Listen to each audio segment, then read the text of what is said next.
He said, materialism never will bring you joy. I said, that sounds cool. Where'd you read that? He goes, it's in the Bible. I go, the Bible. I wasn't coming into a church. I met God and his disciple on a golf course. And we were working together. He was a millionaire. He was doing comedy for a hobby for $100 a week. So we're on a golf course one day, and I'm talking about Ayn Rand, and I'm talking about this and that. And I said, if it's materialism, maybe I can make enough money. I can keep the house, and maybe Tammy will be happier. So how do you accumulate wealth? He said something like, you cannot begin to enjoy the creation until you have a relationship with the one who created it. Yeah. He said, materialism never will bring you joy.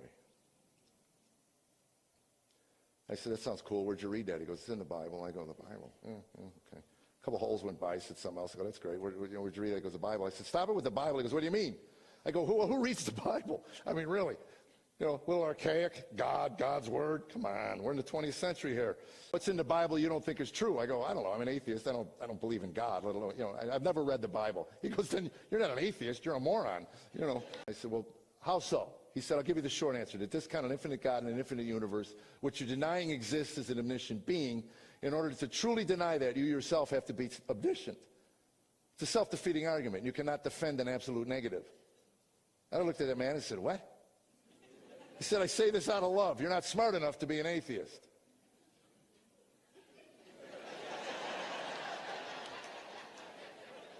I said, you don't know either. He goes, I think I do. And he said, I'd like to help you out. This is discipleship.